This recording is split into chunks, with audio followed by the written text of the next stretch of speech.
Hello and welcome to episode 125 of the Ego Chall Podcast. My name is Preston Byers, and as always, I'm joined by my co-host Justin Binkowski.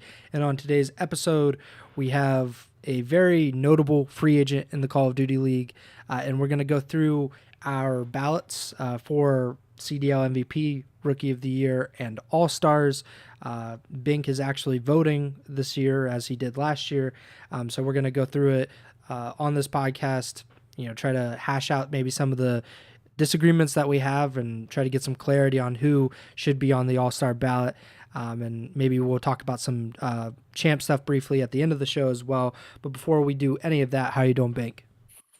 I'm doing well. Not much going on, and felt a little weird not having COD this week, and knowing uh, you know, we've had breaks before, but just like knowing that there's only one event with champs coming up, it felt a little weird not having any COD to watch. But we're getting to champs, and before we get to the big preview show next week, we figured we'd throw one more live show together, and obviously we had some stuff go down, like Preston mentioned, so should have some good stuff to talk about. So hope you guys enjoy. Yeah, so Roster Mania is kind of kicking off a little bit already. The biggest news, Clayster, who we had discussed over the past few weeks, leading up to the final major of the CDL season, that possibly this is the last event that we would see Clayster at, and potentially Esports World Cup, which is in Saudi Arabia next month. Maybe that would be the last event. This week, or yesterday, excuse me, Clayster announced that he is a free agent. He has been released by the Carolina Royal Ravens and will be a free agent for the Esports World Cup, which I don't know if it's necessarily surprising that some of the teams are kind of making some changes, and I think we've seen some rumors about possibly what the Boston Breaches roster is going to be at the Esports World Cup, but we do have confirmation that Carolina will at least be making this change with Clayster. So your overall thoughts on this? He's obviously one of the best Call of Duty players of all time. He's kind of one of the icons of the esport. But at this point in his career, we always have to be a little cautious about whether this is kind of like the last thing that we see from Clayster in Call of Duty esports. Yeah, I think we kind of briefly touched on some of the teams that didn't make champs at the end of last week's episode. So if you guys didn't catch that, go ahead and check that out. But the one thing I said last week is that it feels like priority one for Carolina has to be retaining Glenn. Um, Glenn had a pretty good year, and it felt like when he didn't play well, Carolina didn't have a chance in a lot of series. But when he did play well, that Carolina had a much better chance and actually saw some positive results with some key victories here and there. Um, so when again, it's speculation, but assuming a team like Carolina, who was previously like the London organization, and we don't have a ton of information on their spending habits and stuff, but it's a pretty safe assumption that Gwyn was most likely on a somewhat minimum or rookie level contract that wasn't incredibly lucrative like some of these other contracts that we've reportedly heard over the years. So from a business standpoint and just based on how he performed, it would make sense that priority one for Carolina should be to retain him. Whereas some of these teams at champs, if they decide to some of the more the contenders, the top four teams, if they stumble at champs and decide to make a move, he's one of those players they could try to potentially like poach or go after, right? So I felt like in my eyes that was priority one for Carolina, and then after that it was going to be addressing Clayster and seeing whether they wanted to keep him around or if they wanted to go in a different direction. And obviously, as it turns out, they are addressing that right away and moving on from Clay. And I think really just in the CDL era, I mean, obviously there's for a long time COD esports fans, there's the whole like denial situation with him back in 2015, like throw me to the wolves and I'll come back leading the pack or whatever his quote was when they won champs and they weren't really expected to. Um, this the story of his career in recent years. I mean, not even as far back, but just since the CDL really has been like 1 year with a team and moving on to the next. And obviously, the first year in the CDL, it wasn't necessarily indicative of his performance or anything. It was the swap from 5v5 back to 4v4. They win champs with Dallas Empire. He's the the unfortunate casualty there in terms of cutting down the roster size from 5 to 4. But since then, I mean, he's really just, he's gone from the Empire to Subliners, and then Vegas Legion last year, and now Carolina this year. So he really hasn't had an opportunity to stay with a team for more than a year, which leading up to that CDL era when he was on FaZe and he was on E United, he was, able to build something with those teams, he won some championships. He has a big fan base, all that stuff we've talked about for years with Clay. So yeah, it's a decision, obviously, to play devil's advocate, talking about Gwynn's contract situation. Clayster's contract situation is likely much different and much likely more on the expensive side, just because of the pedigree, 3-time world champion. He can demand a higher salary just because of who he is, what he's accomplished, and what he's capable of. It's just going to be a question of now is what he's going to do next, if this is really going to be it, or if he's going to be able to find a way onto another team. He did tweet after he tweeted his free agency status, any opportunities outside of playing Bang My Line, literally open to anything at this point, think it might be time. Then Embos had a funny response and said, "This how you announce it, LOL, after all these years. Yeah, F you, buddy." And Clay said this last year too, buddy, just seeing what my options are. So he's definitely not announcing retirement like that, but it is definitely in that situation now where he's at least, weighing his options, thinking about what the future could look like for Clay. And obviously, I know how much you like him as a player and even as a person. I, think very highly of Clay too, wishing him the best. And, it's just going to come down to it. This does feel like, similar to the Empire situation that I alluded to, in terms of, that was literally the day after they won champs. This was almost like a couple days after Carolina's season ended. And, I've obviously not been a professional player in Clay's situation like that, but if I was going to get dropped or released from my contract in a situation like that, I would like it to be very early on, because now he's got the entire next couple months ahead of him to, weigh his options, talk to teams, talk to GMs, etc., and try and figure out what the future looks like for him. So, again, not a situation he obviously wants to be in. I'm not very confident, but I'm sure he wouldn't have mind getting a chance to, stay with Carolina for another season and continue to build on what they tried to accomplish this year. But end of the day, Carolina's moving on, and now we'll just have to see what the future holds for Mr. Eubanks. Clayster's career is just, like you alluded to, is kind of fascinating. He's had a really hard time sticking long-term with teams. He's not like Scump, who's spent, nearly his entire adult life with Optic, or, even Krim, who is notoriously temperamental. He's was a difficult teammate to get along with, as you can see from various interactions he's had over the years. But even Krim had a very long stint, with Complexity EG and then with Optic, of course. But Clay hasn't had that kind of stability that a lot of other top level, top 5 players in Call of Duty history have had. I'm not exactly sure why that is, if maybe that's an indication of something with him, or if that's just kind of wrong place, wrong time sort of circumstances for him. But I want to bring up what he said before this season.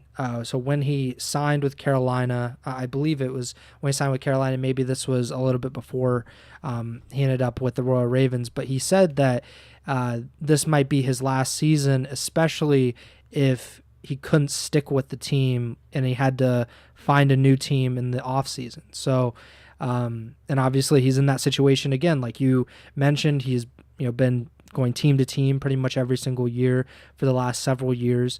And I'm sure that's very draining. And eventually you're going to run out of teams that are interested. Granted, I do think it should be mentioned that expansion would definitely help out Clay a lot, That's what I was gonna because say. there is very few expansion teams or organizations that would turn down Clayster and the opportunity to have one of the best Call of Duty players of all time, one of the most popular and most well liked players in the entire league. That's kind of something that he can, not necessarily as from a competitor standpoint. I'm sure that he would love to stick on a team, just based on his performance and whatnot. And he did allude to the fact that maybe he needs to be more selfish, and I'm sure that plays into some kind of dynamics within Carolina, because we've seen that year over year from players who end up getting released, that they say, I should be more selfish, I should play for stats more, because that's what people are looking at when they're making these roster changes, or that's what fans are looking at, or whoever. I think it's interesting that it definitely could be the last time that we see Clayster play. He could officially retire this offseason. But Esports World Cup kind of throws a wrench into some of these plans as well, because it is an off-season tournament, and it's a big off-season tournament, to the point that these CDL teams are probably they can make roster changes specifically for this tournament, and then completely change their direction when it comes to their roster afterward, because it's not like whatever team you have at the Esports World Cup is something that you have to stick with as you go into the next season of the CDL. That can be completely different. So Clayster, him being a free agent for the Esports World Cup, doesn't necessarily mean that he will be a free agent when it's time for the next CDL season to begin. But yeah, it sucks to see him kind of like this, but we see this with almost every single top level Call of Duty player. Scump is like kind of an anomaly, because he kind of went out when he was still really, really good, and he wasn't showing much decline at all. And you can't say that for Clayster, you can't say that for Crim6 and Karma and some of the other like really great players. Sometimes they hang on a little bit too long, and I'm not saying that Clay is, because he's been on the edge of making champs each of the last 2 years, like heartbreaking, last minute opportunities that don't go his way.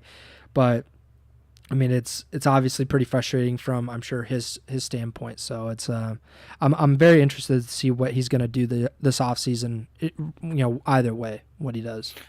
Yeah, you can probably make the argument that the other player that stepped away before necessarily a decline or anything would be Octane, right? And if you had told me a couple years back like Clay would still be competing and Octane wouldn't, I probably would be pretty surprised. So it's definitely something to consider. Like, does he want to go out now? Selfishly, I would definitely like to see him get another title, or at least compete at champs one more time.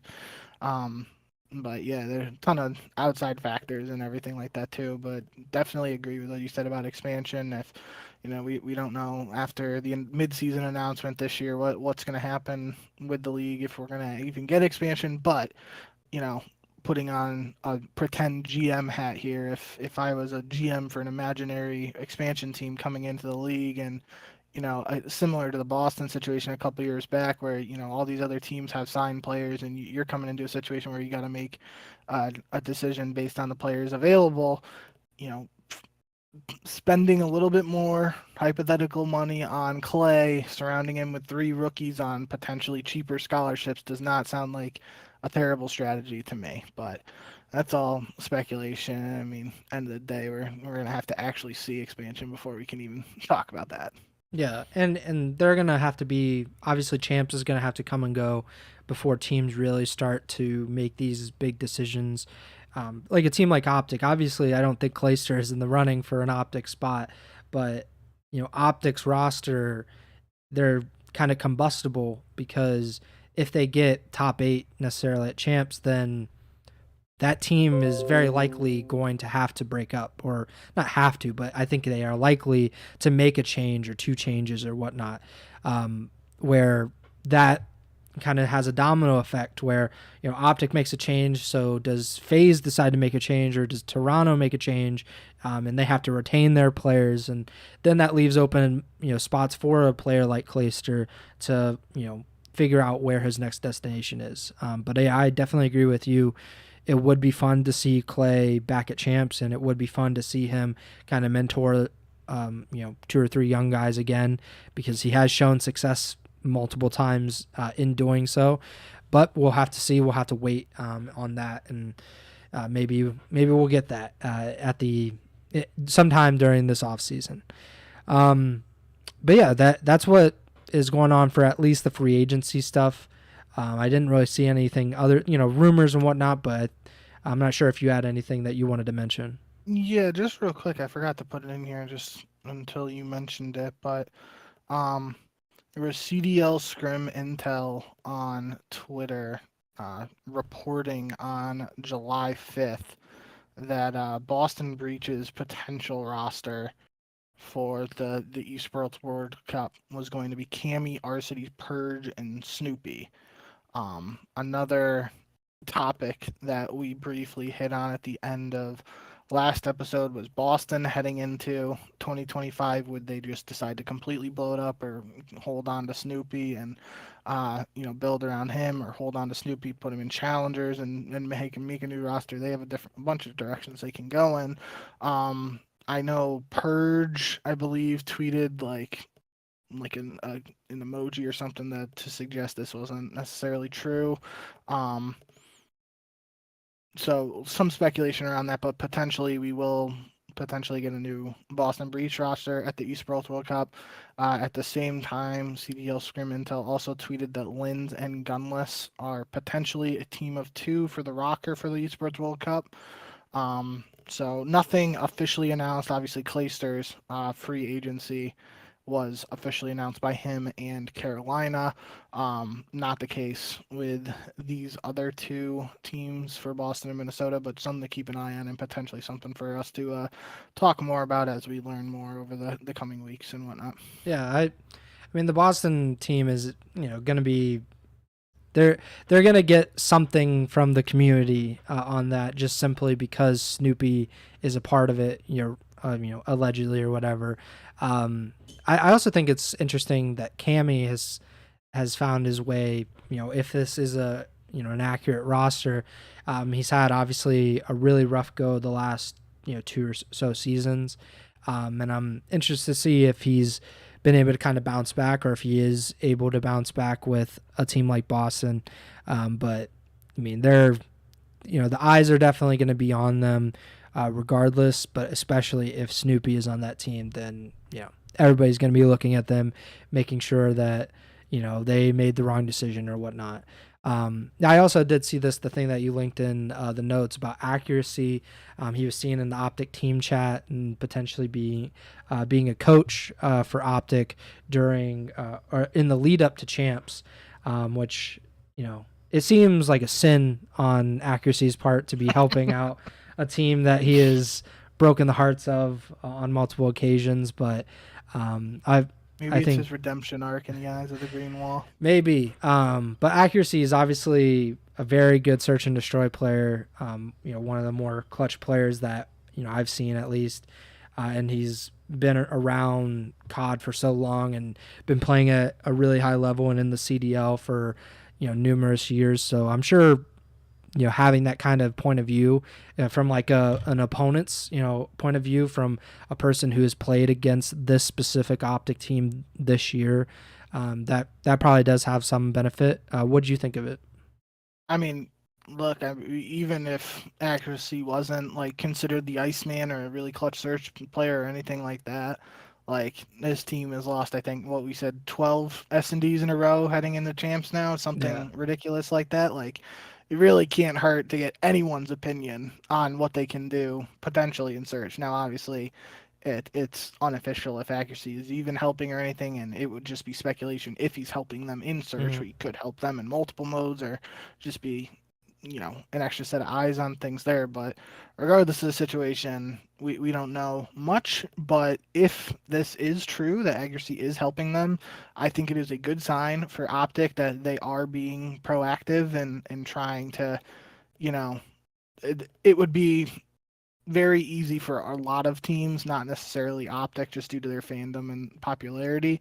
But a lot of teams in the CDL, it would be easy for them to just be like, yeah, we're struggling right now, and then chance we're just gonna pack it in, show up, and do what we can, right? But to see Optic potentially putting in that extra effort, trying to figure out some stuff, um, that's got to be a good sign. And at the same time, we could be looking too far into this as a community. Could just be actually joined a Discord call or whatever just to shoot the shit with the boys, right? Like, we don't really know. And at at at the least, this is a positive sign for Optic from like the green wall and the community perspective. Even if it is a case of accuracy, just popping in to say hi to the boys, like if he's not helping them at all, now the community thinks like he's potentially helping, and that could have people thinking similarly to me, like oh, nice Optics, putting in that work, trying to figure things out ahead of champs.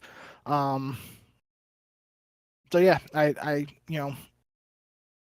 know the green wall is probably hopeful that it's a case of actually helping out in search to try and uh, reverse course here and figure things out. But we'll have to wait and see till next week. Yeah. Um, let's talk about our ballots. All Star, Rookie of the Year, MVP. You, like I mentioned at the top of the show, you are actually voting, and you're part of the voting for these awards. I think you said the media voting makes up for 25% of the overall voting. So even if all of us or all of the media were to vote for specific players, fan voting and whatnot can come into play and change that. And so let's get into it. Do you want to start All Star, Rookie, or MVP first? Let's start with All Stars. Yeah, but so based on what I was sent, talent and media combine for 25% of the All Star vote. The remainder of the vote comes from fans, players, and GM/coaches. So it's not, it's definitely multiple people putting in their thoughts here. Um, and I think this year in particular is a little tougher in terms of yeah, I feel like in years past, even when we weren't like officially voting or anything, it felt like there was a lot more clear cut answers, just due to like certain teams winning more championships. That was something you could factor in. That you got a player who's won multiple championships in a year versus a player who hasn't. You can potentially give them the nod for that reason. Same time, that this time this year we have the top four all with one championship each. So it's going to be a question for a lot of people, including myself. How do you balance, a across the board either one championship or no championship with individual stats? Um, so for all stars, they are asking you to vote for 4 AR and 4 SMG players in no particular order. Um, the top 2 ARs and the top 2 SMGs will make up like the first team All Star team. Third through 4 AR, third through 4 SMG will make up the second All Star team. I believe they did it the same way last year. Um, Potentially the year before, but I'm not 100% sure on the way the All Star worked out. But regardless, that's what we're looking at right now. Um, and where my head is at right now, I feel like there are some clear cut candidates for All Stars, and the one that I am kind of, I guess, struggling the most with personally is just that fourth spot for AR and fourth spot for SMG, probably more so fourth spot for AR. That's the one I'm really torn about right now. But I think for ARs, I've got Celium, Scrappy, Dashy, and Sib down right now. Sib is the one um, I'm not entirely sold on. I'm also considering Attach and Ghosty, as I was talking to you just before we went live. Um, and then SMG, Simp, Hydra, Kleenex, and Abeezy. I think that's kind of straightforward. I think you could potentially argue some other people like possibly Pred or Shotzi for the fourth SMG spot over Abeezy, but I think Simp and Hydra are a lock for uh, first team All Star. I think Celium and Scrap are locked for first team All Star AR, and I think like that third, fourth spot for both AR and SMG is where it can kind of get a little dicey, and that's where it kind of opens up for conversation in my eyes. Yeah, and things have kind of rapidly changed over the last month or so because Pred has had like kind of a pretty poor end to the season, but I'm sure there were definitely people that would. I'm sure he will still get votes. I'm sure, but Yes. um, before the major four qualifiers, I think he would have been a lot higher. Maybe some of the other optic guys would have been a lot higher because of kind of like how things were shaping up at that time. But then New York ends on such a strong note. And I don't think it was ever really in doubt that someone like Hydra was going to make it, because he was obviously the best player on that team, and they were one of the top four teams all season long. But you know, I don't. Maybe Sib doesn't get as much consideration if New York doesn't have the strong finish to the season. Maybe some of the optic guys get bumped up a little bit more. And because teams didn't make it to champs, like Attach, like he was with the Las Vegas Legion, they didn't make it to champs. If you had to turn in your ballot before Major Four, maybe that would have changed, because you wouldn't know. Maybe Vegas could make champs, and you're thinking, okay, like I think Attach deserves it, because he is one of the top ARs or whatnot.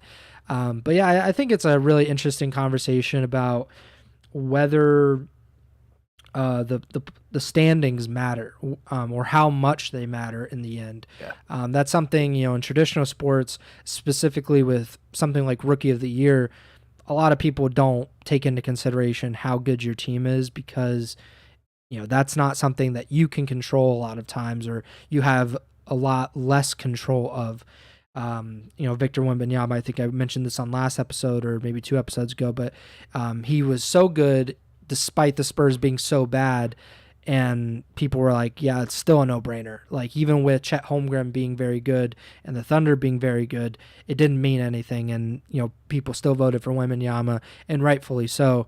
You have the same kind of situation with Rookie of the Year and with All-Stars and MVP.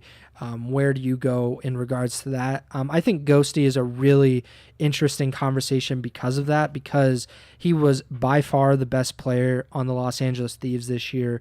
I think he was the most underrated free agent acquisition of last offseason. Of course, when you sign Pred and Kenny, and you sign Draza, and you bring in like high level talent like that, for a championship team, I think obviously that's going to get more attention from fans and whatnot. But Ghosty was the best player for LAT, and I think that he deserves like really strong consideration for an all-star spot. He's going to be on the bubble, of course, because like you mentioned, Cell and Scrap have locked up the top 2 AR spots. So it comes down to whether you believe it's Dashi, who has had an incredible season, was on one of the best teams in the league. They won a major. Whether you go with someone like Sib, who I think was a little more up and down this year, as was his team. They, obviously they were last place at the first major. They won the last major, so that kind of gives you a good indication. And then you have Attach and Ghosty, who are both on teams that were kind of struggling all year long to find any consistency, but they were the best players for their team. So I'm curious how you are kind of weighing that. And that doesn't even throw Draza's name into the conversation. Yeah, and I was thinking about him too. And the tough thing for me, I haven't turned in my vote or anything, so I'm hoping talking through this with you, we can come to figure out some of these minor details. But if I was to vote for all 4 members of FaZe to be all-stars, I just don't know how I would feel about that, because it's not a case where like this is Cold War phase where they were dominant and they won multiple titles. Like, yeah, you can make that argument, but it's not a case like that this year. They have the same number of titles as every other team that won an event. So really tough for that last spot there. So I think that's the argument for Sib is, he has a title and is potentially like from a statistical standpoint, he's just a slightly ahead of Skies. As the highest KD. Sib has a 1.05 overall KD this season. Skies has a 1.04, so it's not a huge difference or anything. But as the two AR representatives for New York, and New York just won the last event. I feel like having one of them on that team is a decent shout. The argument for Attach would be he has the fifth highest overall KD this season in a 1.1. Conversation against him would be Vegas isn't at champs. For Ghosty, like you said, I think that's like really a question of LAT had multiple roster iterations this year. It felt like even when they were losing, uh, he was playing really well. I can remember specifically like the first major of the year, him and Slasher both had like 1.4 KDs for major one because they only played in one series and they lost. And they dropped 1.4s in those losses, so they had like the highest KDs for the tournament. That's kind of like in a little indicative of, when LAT was playing well, Ghosty was playing well, but at the same time when LAT was struggling, Ghosty was still standing out as a star player. So I definitely, if anybody said to me they voted for Ghosty and as an all-star, I definitely get the argument for it, and it's definitely something I'm weighing. I just don't really know how, at least weighing the options between him and Attach, how much do you value Ghosty and LAT making champs over Attach having a slightly higher KD but not making champs? And at the same time, how do you value both of them not having a championship over Sib and Draza, who have actually won an event this year? Yeah, and I think it just all depends on what you're looking for in these all stars, because if this is MVP voting, obviously they're going to be kind of cast to the side because their teams weren't nearly as good, but their value to their respective teams is so great that you can't ignore it. If even if Boston had the season that they did, but say Snoopy had this ridiculous run where he was kind of just carrying them and they just still couldn't get over the hump, you would have to even like put him in a conversation. And obviously LAT and Vegas were much better than a team like Boston was this year. But back to your point about 4 players from FaZe or whatever being on these all-star teams, I just looked up the last 2 seasons of all-stars, and two players from a single team, that it seems to be about the maximum for what it ends up being. Of course, you can vote for all 4 players from a team. But in 2022, Seattle had 2 players, Optic had 2 players, Atlanta had 2 players, and then New York and Minnesota each had a single player on the all-star teams. And then last year, Optic and FaZe each had 2, and then you had Toronto, New York, Seattle, and LAT each have 1. And I think that's probably going to be the case for this year, where you get FaZe, they get 2. Maybe Optic gets 2 just from simply the fan vote and how much that weighs in. I'd be shocked if they didn't get 2. And then it depends on what we see from New York. Like New York's obviously going to get 1. Toronto is obviously going to get 1 with Hydra and Scrap respectively. But I'm interested to see if it could be something like 4 teams, like the top 4 teams represented by 2 players each. I think that is a possibility, although I'm a little skeptical that either Toronto or New York could pull it off with a fan vote, especially with so many other good players in the league. But yeah, I agree with you that Celium, or I was actually looking at your last year's ballot from our old notes, and you were looking at Celium, Dashy, Octane, Skies or Hydra, Pred, Abizi, and Shotzi and Simp. Which kind of lined up with who made it. Obviously, Simp did not make All-Stars last year, which is, that's surprising just in hindsight. It was Abizi and Celium. But this year, obviously, we're we're looking at Celium and Scrap, our locks for the ARs, Simp and Hydra. I think so. I would I think as well, and I just think from if you look at talent, those are players that they're going to value. If you look at media, they're going to value them, and obviously the fellow players and coaches and fans, they're going to value them as well. So I think at least half of the All-Stars are locks for this year.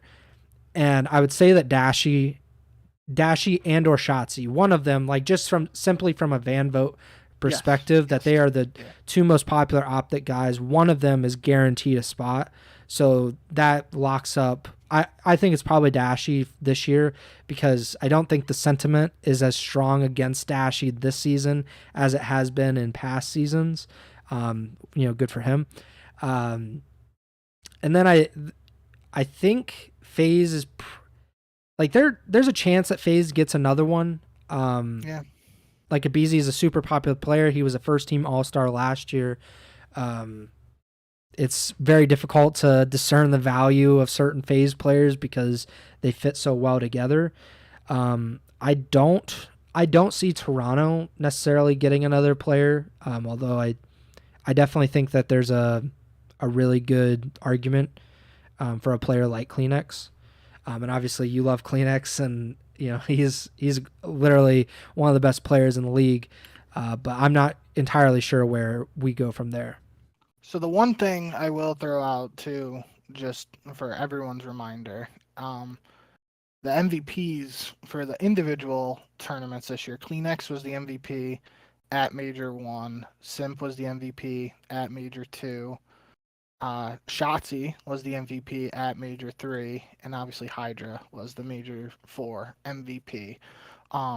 So if, again, in this scenario where we have teams with the same number of titles, how much do you value a single tournament MVP in terms of voting for an All-Star? It would make sense if that's factored in as well. And I think that works in Kleenex's favor if it is something that some people consider.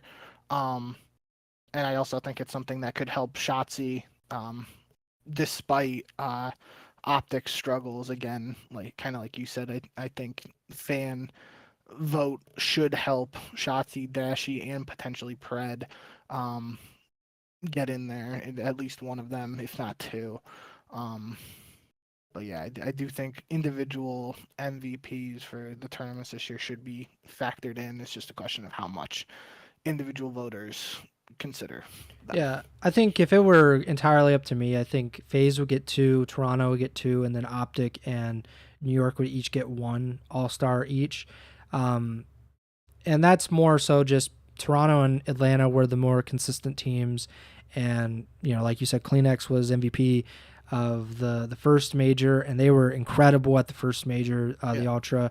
But Scrap was the best player for Toronto this season. And then with FaZe, Simp got the MVP. It could very easily be argued that Celium has been even better than Simp, and that's not a slight on Simp at all. Those are two of the top 5 best players in the entire league. So I think those two get in.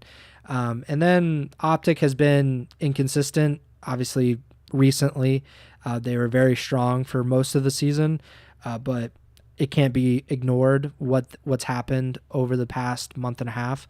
And it can't be ignored for New York what happened at the beginning of the season with their really disappointing performance at Major 1. So that all can be taken into account. I think I've come to the conclusion about who is going to be in my ARs at least. I think Celium and Scrap, like I said, are very easily going to get in. I would also say Dashi would be the Optic representative. And then I'm going to go with Ghosty because I think, it's not a huge gap between someone like him, Attach, Draza, Sib, in regards to individual play. Of course, the team performances have been varying for each of those 4 players, but I think Ghosty has been, one of the better players, and I think he should be commended and rewarded for that kind of performance. I like it. Subs is a little more difficult because of those last two spots. Yep. I also have kind of that trepidation about putting in more than two phase guys in particular because they're really, I think, the team that is most likely to have that problem. And they've had that kind of problem for years because they've had Selim, Simp, and Abizi this entire time, and we always kind of have to pick, one or two of the three. But yeah, I think Simp Hydra very easily. I would probably say Kleenex as the third sub, kind of sticking to Toronto having two players on the ballot, and then probably, oh man, I I'm not entirely sure on the fourth one yet. Who are you thinking about for submachine gun players for these all stars? I'm in the same boat with Simp Hydra essentially locked in. Kleenex is my third choice. And then I was leaning a BZ. Definitely think you can make the argument for Shotzi, especially like I said, MVP for Optic when they were in consideration for best team in the game. So I think that's up for consideration. At the same time, Pred has the sixth highest KD on the season, tied with Draza at 1.08. So Pred could be another potential option there. And you could go with Gwen technically, if you Mm-hmm. think, I think both times Rookie of the Year made the All Star team because I know Scrap did last year and I think Pred did his first year. Those are the only two official Rookie of the Years, but I'm not Yeah. 100% sure. Um, so that's like a kind of, I feel like Gwen is like not a super far out there pick, but I feel like he's like behind a BZ, Shotzi, and Pred and as potential candidates for the fourth spot. Yeah. I think out of the options, like a BZ is probably the easiest one to put. Um, but I would probably say a BZ just for the lack of like it seems like it's a little more of a difficult decision with ARs and like there are more high caliber ARs that could be slot into the All Star versus SMG. I think the list is a little bit smaller, and there's a lot of crossover with Optic and Toronto and Phase, and I think the stats would never say it, but Kismet obviously needs like Yeah, a special yeah, shout out because he's very likely never going to have the stats to kind of prove that. But his impact on the game is such that you definitely could argue that he is deserving of an all star spot. yeah. I mean, we'll get to rookie in a little bit here, but based on what we saw too, just for SMGs, like someone like Real, like if he had a full season with Heretics, or even if he had a full season with Carolina and didn't have those visa issues, would he be someone that we could potentially have in this conversation? That's obviously a what if, but I definitely agree with you. I think it's a little harder for the last AR spot than the last sub spot, but there's definitely arguments to be made for all of them, and that's just an indication of how competitive the league is nowadays, just how much talent there is. And to be clear, we've kind of been talking about like locking up spots and whatnot in terms of ranking these players, even if as we're going through this, like saying like Sib and Hydra is 1-2, like that doesn't mean anything, just means we're voting for them, and they could end up being third, fourth if let's just say Shotzi and Pred get a ton of votes, like they could potentially be 1-2. So the order in which voting for the players doesn't matter for all stars. Yeah, and um, I think like the biggest thing that I've struggled with was you know trying to pick too many people from one team or trying not to Yeah. pick. And I think in an ideal world, like I said earlier, that it would be two phase, two Toronto, and then whatever Optic and New York get each a player, and then we'll see what happens with those last two spots. But I think like if it's between a BZ, Shotzi, and Pred for like a last submachine gun spot, like it is for at least me, and I would assume as you as well. Um, like I think I value a BZ's impact more, and I think consistency plays a factor, and I think recency bias also could be playing a big factor as well, because if if Optic had struggled like they are right now at the beginning of the season and they finished on a really strong note, I think they're given the benefit of the doubt, right?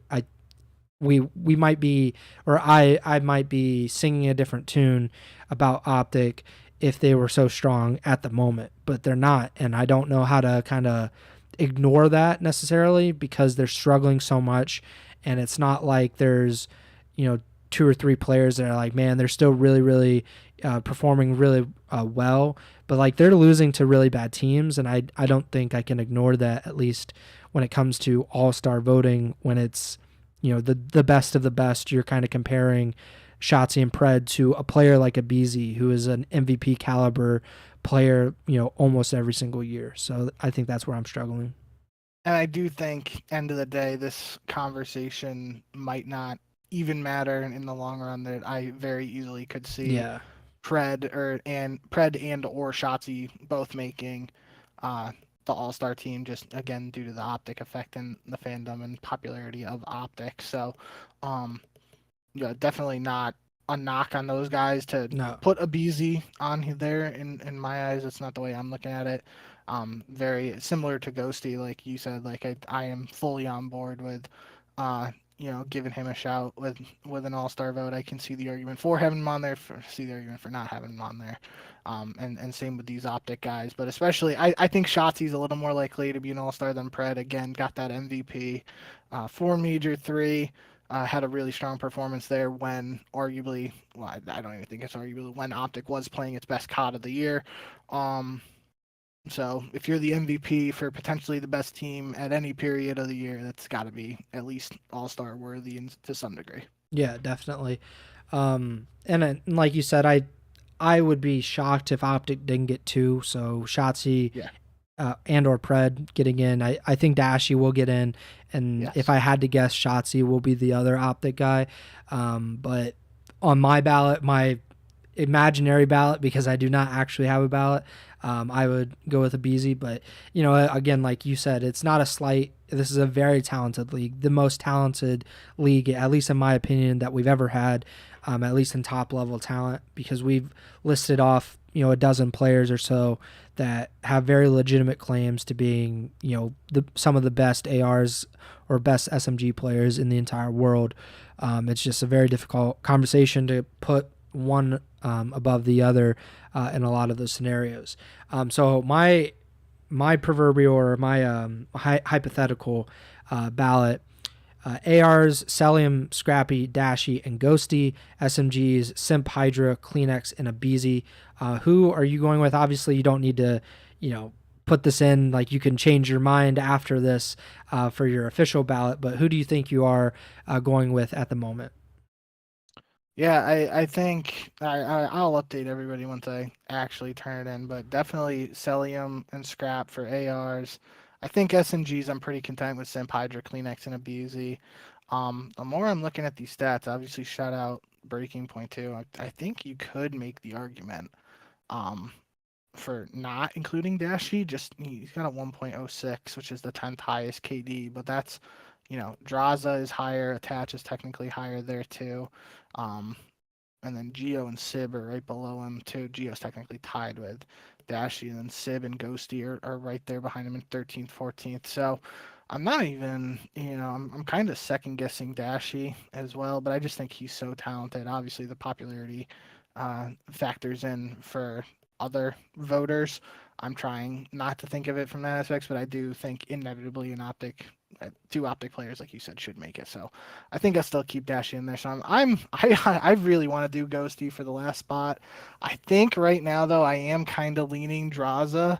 Yeah, he's a good Celium, Scrap, Dashy, and Draza, and then I just run into that issue of voting for 4 phase players. So I'm not entirely sure how I feel about that. I don't really like it. Maybe it's a case. I don't really want to leave Beasley out too. I'm more torn over this now talking about it than I was even heading in. Yeah. Maybe I'll end up going with Ghosty. I think that's a cool story. Do I think Ghosty will probably be an all-star after all this discussion that we're having now No. about other potential options? No. Would it be cool if he was? Yes. And playing a small part in that would be kind of neat. Um, so I'm really torn on that fourth AR spot. I think right now though I am leaning uh, sell scrap dash Draza, Ghosty potentially sliding in over Draza. And then SMG, Simp, Hydra, Kleenex, Abizi. Maybe if I vote for Draza for fourth AR, I switch Shotzi in for Abizi. Um, but yeah, that's where my head's at right now. Yeah, I mean, what we think should happen is not how it's going to happen. Because if you look at the last two All Star teams or last 2 years of All Star teams, I mean, like the least popular player that would have been voted an All Star would be Sib when he was with Seattle in his rookie year. Um, a lot of times it does come down to not necessarily that it is a popularity contest, but it doesn't hurt to be popular. It doesn't hurt to have kind of like that name value.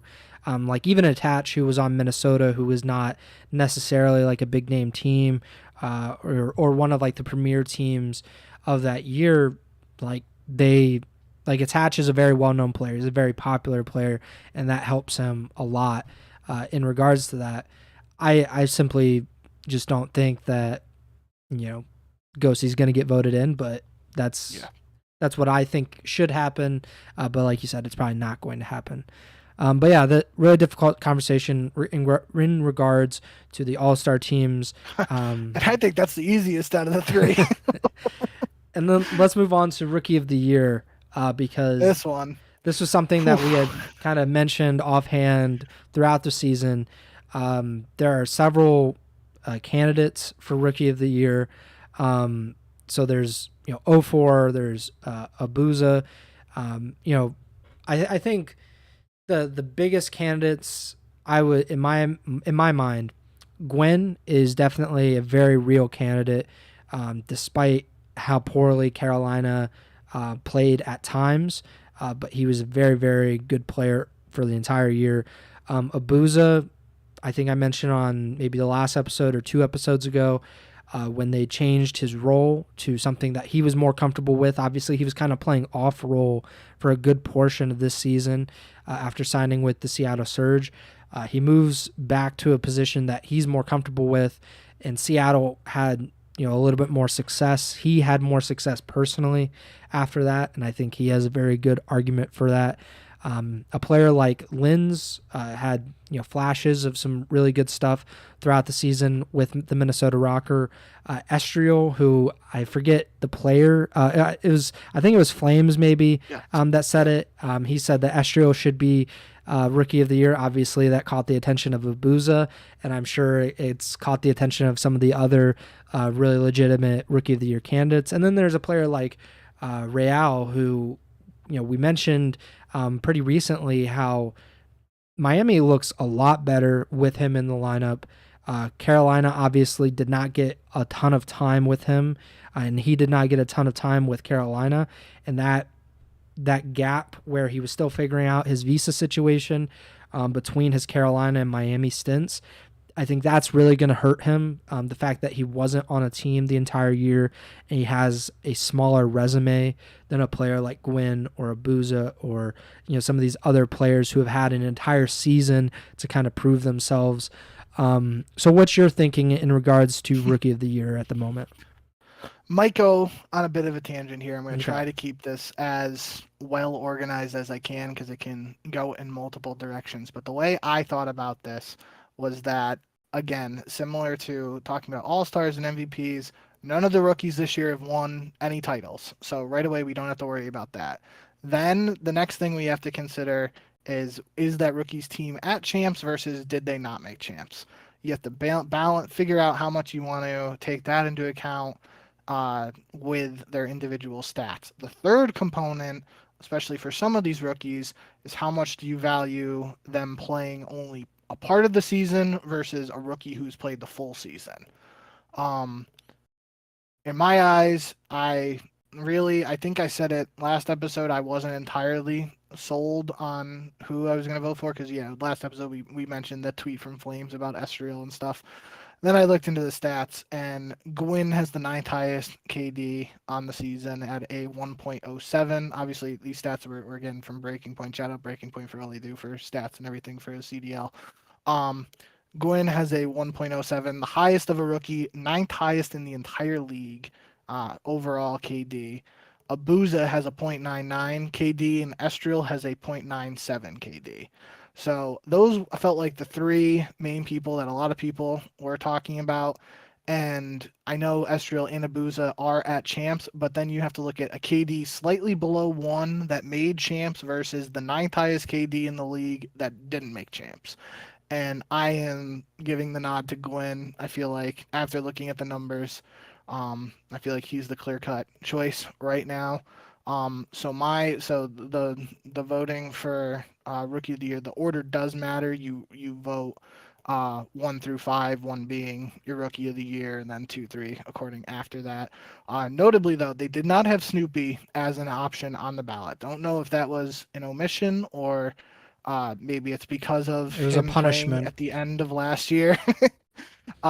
It could have been some factor because he did play last year. So the options on the ballot are 04, Abuza, Brezzy, Estriel, Flames, Geo, Gwyn, Lucky, Linz, and Rial. Um, I really, again, Geo was an interesting one. He had the 12th highest KD at a 1.06, but he didn't play the full year, right? Didn't make champs, so I think that's kind of a knock against him. Even though I'm a really big Geo fan, and I think he played really well this year. Um, so my current thinking in terms of order would be Gwyn as the rookie of the year, followed by Abuza, Real, Estriel, and Linz. I think now that I'm thinking about it, I might do Geo in 5 over Linz.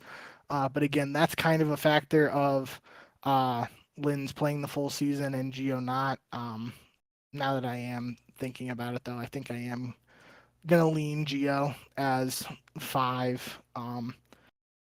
But yeah, so that's I think for this one it's really tough after you look at Gwyn in terms of the order and who you're thinking. But I do think Abuza with a 0.99, you can look at the stats, um, and take the context that you mentioned, like starting the season he wasn't in uh his preferred role or the role that he was at the end of the season when Seattle was playing better. So who knows what his stats would have looked like if he had a full season as that main AR. Um, Another guy, I mean, not even mentioned there is 04. Like you can make the case that 04 should get some votes just because like he comes in and Seattle seemingly completely turns things around, and obviously that's in part to the role swap of Abuza too. Um, but yeah, there's a lot of guys here that I think could be getting some votes. I think um, Flames just didn't really play long enough to get much consideration. I think really if you're going to vote for a Heretics guy in one of these slots, it would just be Real over Lucky, simply because of that impact that Real seemingly had on changing the trajectory of Heretics season. Um, so yeah, that's it. I'm leaning right now. Gwyn, Abuza, Real, Estriel, Geo. Yeah, so for me, I think I mentioned this last year when we were talking about Ghosty in that Rookie of the Year conversation because Optic was a lot better when he came into the lineup, but he didn't play the entire season, and I do weigh that very heavily. It's not a conversation that we have when it comes to all stars because all of those players they play the entire season, so we don't need to have that conversation. But with Rookie of the Year, it's a lot more prevalent because teams are making these mid-season changes. They're bringing in Real, for example, with Miami. Gio was brought in after Major 1 with Vegas, and I dock them quite a bit. So like someone like Real played like 60% of the season, where he played the qualifiers for Major 1, did not play Major 1, did not play in the Major 2 qualifiers or Major 2. So he missed half of the majors this season, and he missed one of the qualifiers, so a quarter of the qualifiers. So for me, he's out of my top five probably, just simply because I'm weighing him against players like Gwyn, Abuza, players that have had that entire season. But I agree with you at least on that top two. I would say that Gwyn is the rookie of the year, and Abuza is a very close second. I think you could make a very valid argument that Abuza is the rookie of the year, because he played on a better team. His value was kind of stunted for a lot of this season because he was playing in a role that wasn't as well suited for him, where Carolina seemed to really put a lot of responsibility with Gwyn and were allowing him to play the way that he probably should be playing, which is a credit to Carolina's coaching staff and that team, the way it's constructed and whatnot. But it's a really difficult choice, but I'll go with Gwyn over Abuza and Amuza in second. I would give Estriel probably third, because it's between Estriel and Linz for me in third, fourth, and LAG showed up on land. They got to champs. Estriel was a big part of that. Like, he was surprisingly good this year. I don't think there was a ton of high expectations for him. But yeah, I think if I had to pick one or the other, I'm going to go with Estriel over Linz.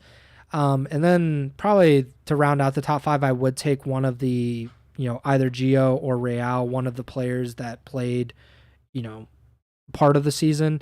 And I think it's probably going to be Gio because he played a little bit more this season. He was very impressive. I think you can make a very good argument that Real and Gio were two of the more impactful midseason acquisitions or midseason pickups. But I would probably go with Gio simply because he came in, I think, after Major 1, so he's played just a little bit more. He played one more Major. I think he played about the same qualifiers.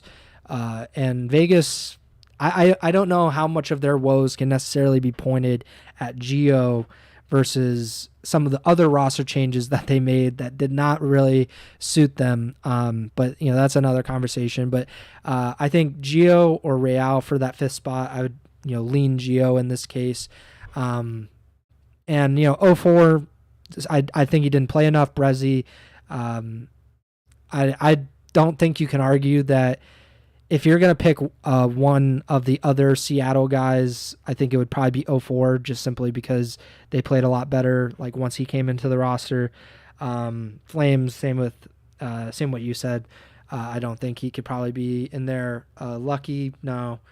And I don't know what the deal with Snoopy is. I don't know. His conversation is like a whole podcast episode in itself because he was like the favorite or one of the favorites to win Rookie of the Year. I guess if he was even eligible in the first place. I thought he was. I thought the ruling was that because he only played champs, that he would be eligible for this year. I don't know. Like, either way, he was never going to win Rookie of the Year when you are on the second worst team in CDL history.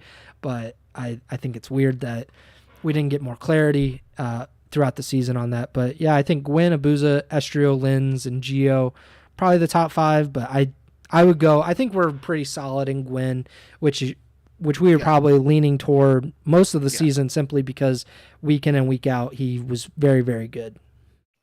Yeah. But yeah, I think that's a good place to put a pin in it with Rookie of the Year. And now we can transition to MVP. Obviously, the most important award that we give out all season. We've had, who was MVP last year? Hydra was MVP last year.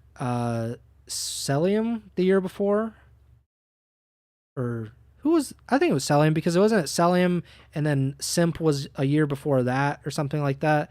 And I believe 20-1. The phase gets mixed up in my head because I just remember, like you mentioned last episode, we had the Simp versus Abizi. I think that was 21. Cold War. And then Celium was 22. Yes, so that has to be right because I remember saying I wanted Abizi to win MVP the regular season that year. I thought he deserved it for that. Simp gets it, and then Champs Grand Finals, Celium like popped off. Had like I don't remember the exact KD, but it was like a 1.3 or something absurd. Um, so I thought Celium was gonna get Champs Finals MVP, and Abizi got Champs Finals MVP. But then Celium gets it the following year for the regular season, I believe. Um, so works out in the end for all of them getting MVP in some capacity. Um, but yeah, this one is a real doozy.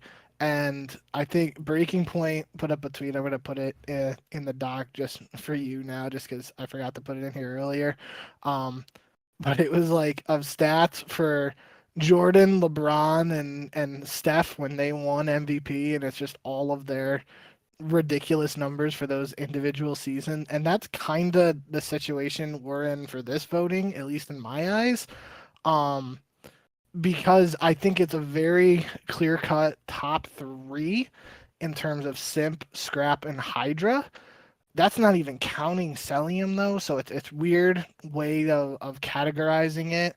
I just think Simp, Scrap, and Hydra are like the the front runners, and it's like the top player in each team. Obviously, Celium has the number one overall KD at a 1.21, so you can make the argument there between him and Simp.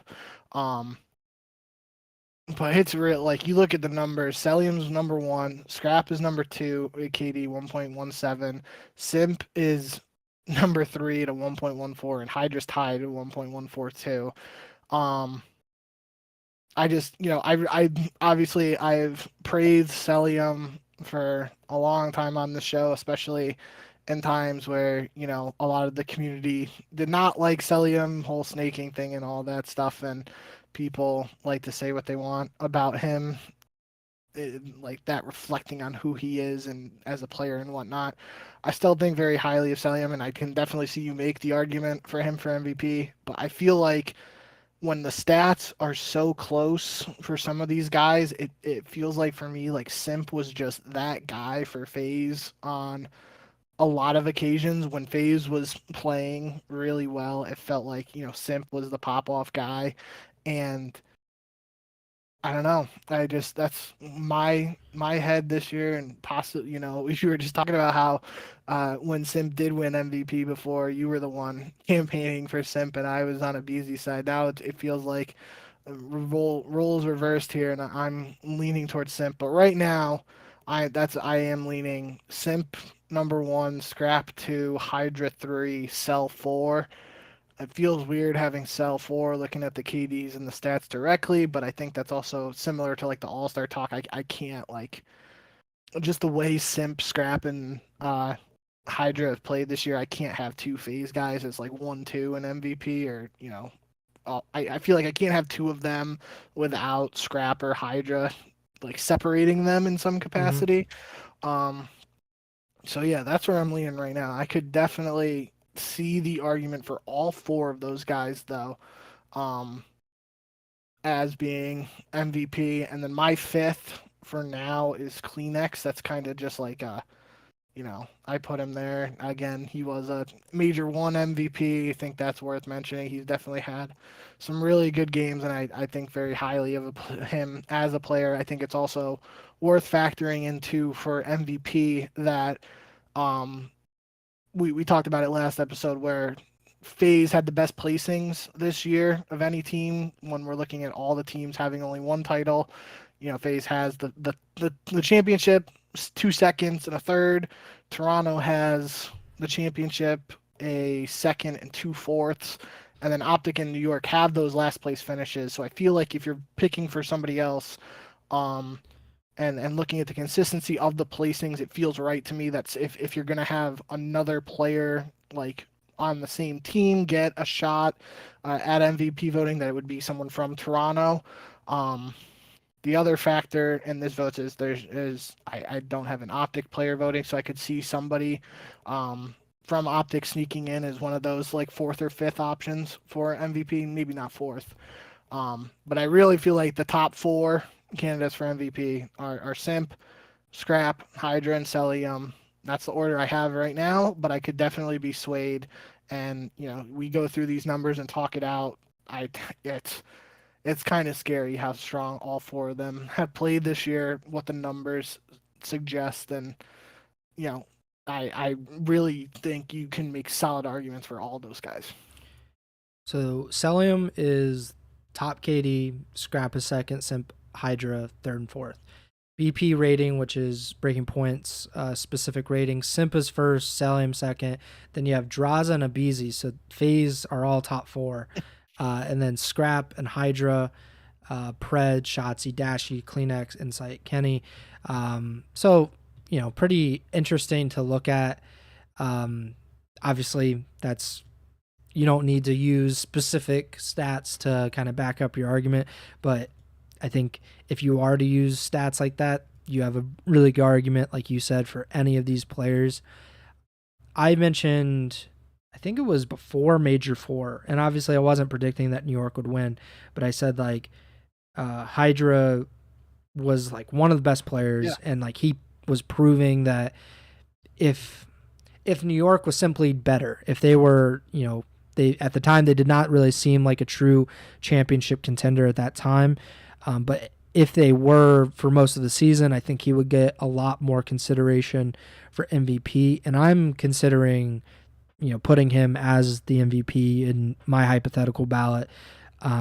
Obviously, he played very, very well all season long. But New York, and this will be the downside, New York did not play very well or as consistent as some of the other candidates. And that it can play a major factor here. If you're looking at FaZe, they are by far the most consistent. They are every single year. They are the top team in the regular season. For at least in CDL history, Atlanta FaZe has been the best, most consistent team in the regular season. So if you're going on that, then Celium or Simp is a very good pick. Toronto, I think Scrap was very clearly their best player. So he's kind of in that Hydra category where that team or those two teams have very definitive best players that are not carrying them necessarily, but they are by far the best, and they will get the lion's share of the credit when they do well. And then there's Optic, and like I mentioned when I was doing the All-Star stuff, that play or their performances of late, that plays a factor into how I view them. That's probably not fair because they did play well for 75% of the season, but they played so poorly that I don't think it can be simply ignored, like I mentioned earlier. And the difference between Optic and, say, a team like New York, who also had a very bad performance at the beginning of the season, New York, I think, was the first seed or maybe the second seed heading into Major 1. And then they obviously had their horrible showing and they get top 12 at Major 1. But Optic was the last seed heading into Major 4, and they lost their first round matchup at Major 4. That doesn't happen to MVP players, in my opinion. FaZe, they had their really bad performance in Cold War. I think at the last major they got top 8 or something, which was kind of an abomination for them. But, in comparison, Optic obviously did much worse than that, and they have been horrible over the last month or month and a half. And that's why I can't really justify maybe a top 5, like a 4th, 5th, probably 5th. But I can't say that any of them deserve to be MVP on a real legitimate basis. So I'm going to probably go Hydra number 1.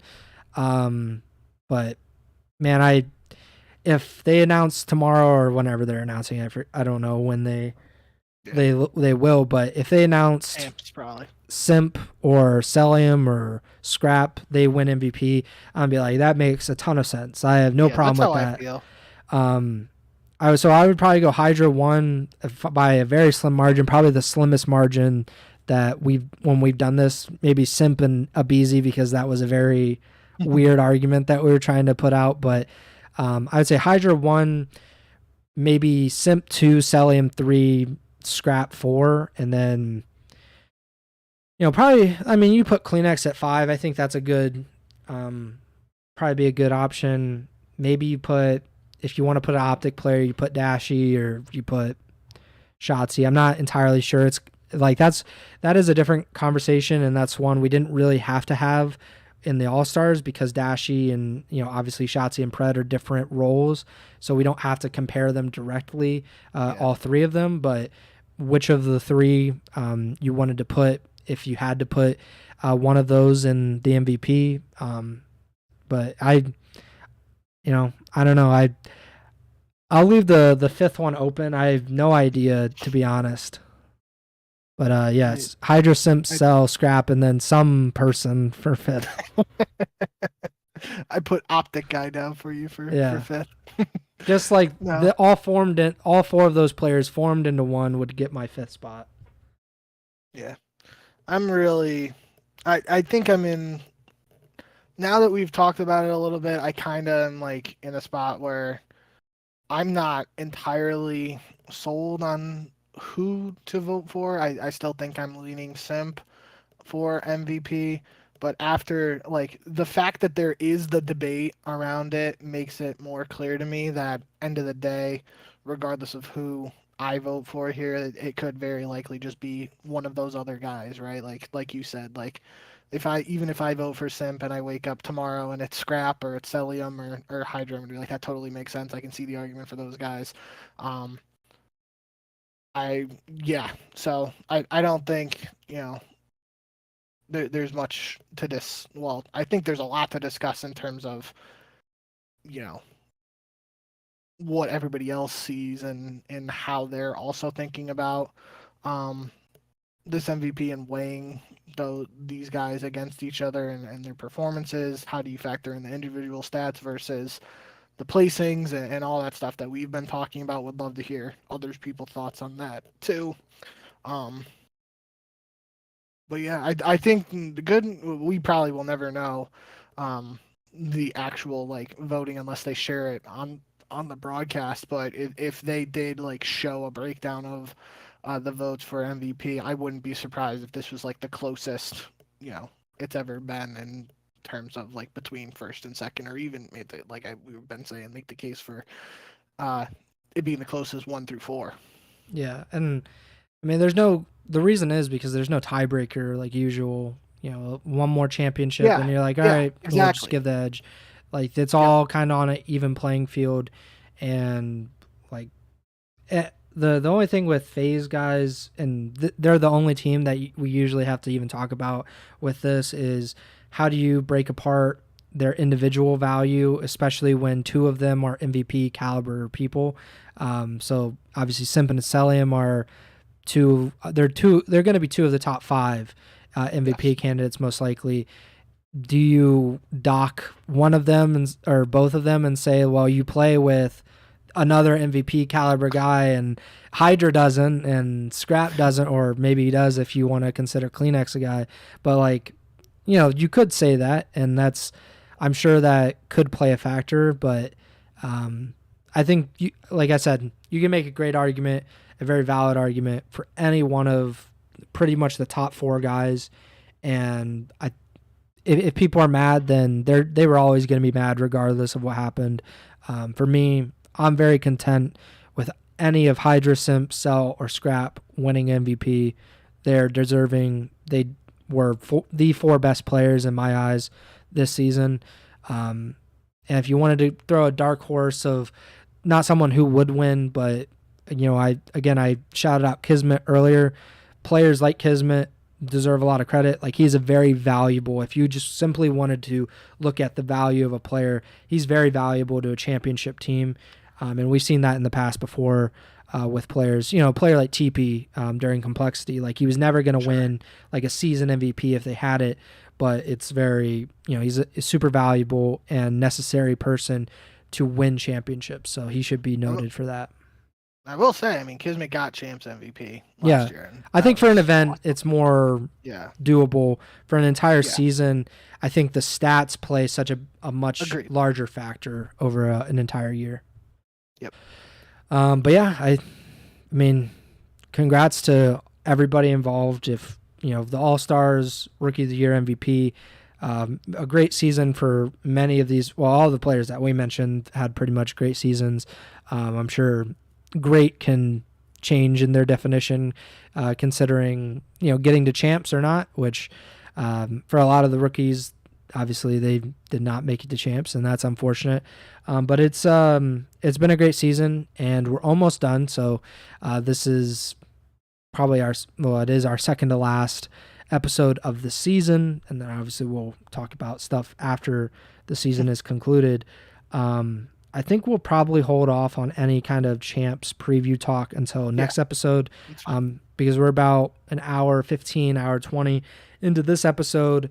But I would like to eventually talk about some of those teams that didn't make champs, just to kind of put a bow on what their season was and maybe preview what they should be doing and obviously with Esports World Cup, we will have some kind of like lead up point, something that we're building to. So maybe we'll talk about it when we get to that point. But very cool season, very fun season, although it was at times kind of trying with the online qualifiers, with the extended qualifiers. But we're almost done. Next week, we will be back with our champs preview. We will be talking about the 8 teams. We'll break it down and we'll talk about each of the 8 teams in some varying format. I'm sure we will not give as much attention to certain teams, and they might not get equal time, but we will talk about each of them nonetheless. But we will be back next week. Make sure to follow us on Twitter at jbink with 2Ks, at Preston Byers, Ego Chall Podcast on Twitter, twitch.tv/Ego Chall Podcast if you wanted to catch the live stream of the podcast. When we go live, most likely be Sunday or Monday evening. Next show, again, depends on when we are able to fit it into our respective schedules, but sometime July 14th, 15th, somewhere around there, we'll be back with a new episode and be talking about champs, the final event of the year and the most important event of the year, of any year, when we're talking about Call of Duty esports. Make sure to like and subscribe and follow the podcast feed wherever you're listening, watching on. We're on YouTube, Twitch, like I said, Apple Podcast, Spotify, all that good stuff. But yeah, that does it for me. Bink, take it away. Yeah, thank you guys, as always, for all the support. I really appreciate it. If you guys after, excuse me, if you guys after listening to Preston and I debate over All-Star Rookie of the Year MVP, if you guys have any thoughts on who you'd vote for or what you think, who you think's deserving of any of those accolades, let us know in the comments, and maybe we can read some off before or after our champs preview next week. But yeah, other than that, looking forward to champs and can't wait to do the preview show next week. It's always the champs recap is probably my favorite episode, but champs preview and then any major preview recaps follow right after that. So one of my favorite shows of the season coming up next week. Hope you guys enjoy it too, and can't wait to see you there if you're here. So until then, remember, send the chow.